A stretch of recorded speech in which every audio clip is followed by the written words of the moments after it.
Would you like to join me on a day out visiting Hampton Court Palace? Let's go inside. What started as a humble medieval manor would become the greatest Tudor palace, later the most opulent Georgian royal residence.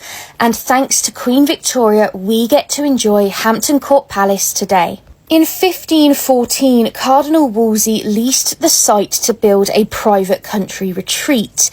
By 1529, after falling from power, Wolsey gave the palace to Henry VIII, hoping it would win back his ever-decreasing affections. Henry would transform these halls and this building, creating his own personal pleasure palace, quadrupling the size of the kitchens to feed 800 people twice a day.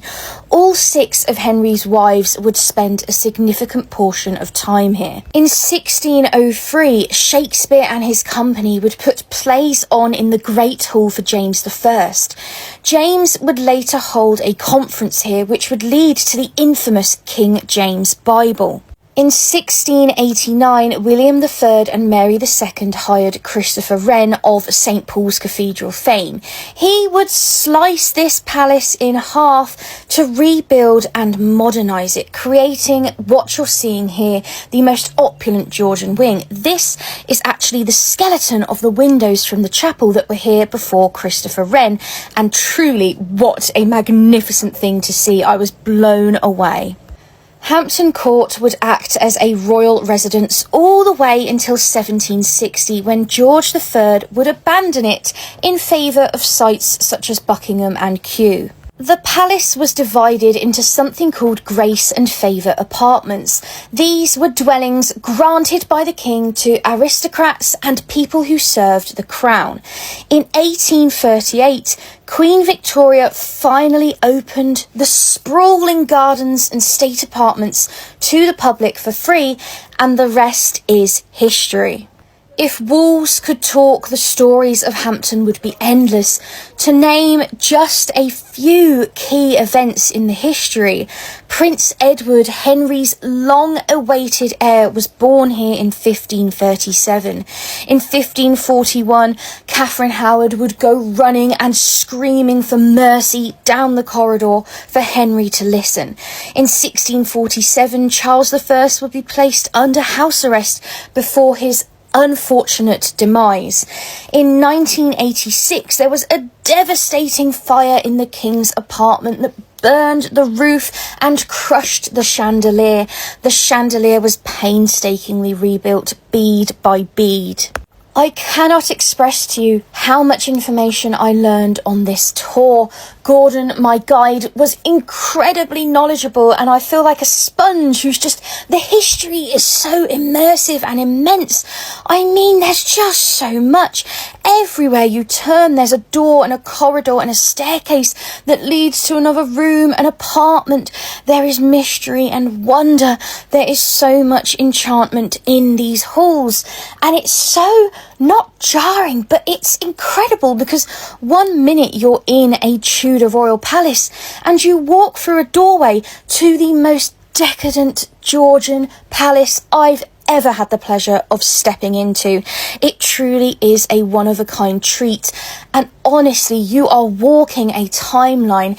Every inch of this building is historic with its own story. It's just, it is true magic on earth. It's fantastical, just incredible. I cannot express to you how wonderful it is here.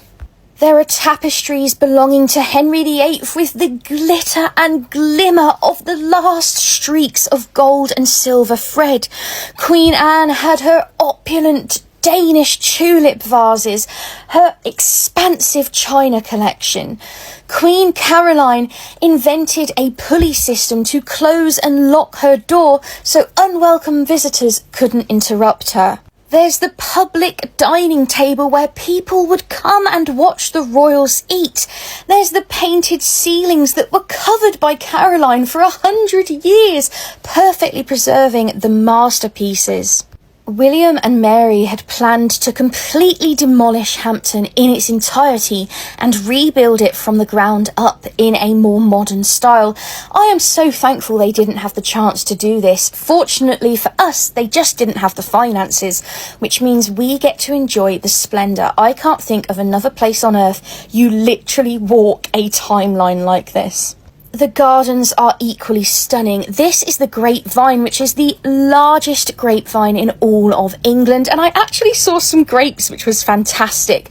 There are hidden sunken gardens on every turn that just take your breath away. I thought they were the most stunning things. I love the mixture of the tropical, the fountains with the traditional country plants. This garden here was the commoner's lawn, if you can believe it. This was for the mere peasants. Oh, it is just brilliant and breathtaking. I have had the most marvellous day here. It's truly been absolutely splendid beyond words, and I'm so grateful to have had this opportunity. I would describe my time here at Hampton Court today as indescribable. I just can't get over the expanse of the actual palace, the way it guides you through the entire timeline from Tudor all the way up to Georgian and even Victorian. It's just awe-striking. I have had the most phenomenal day. I feel as though I have been so lucky to be able to experience this palace firsthand. It's just beyond anything. Pleasure Palace is the right description of Hampton Court.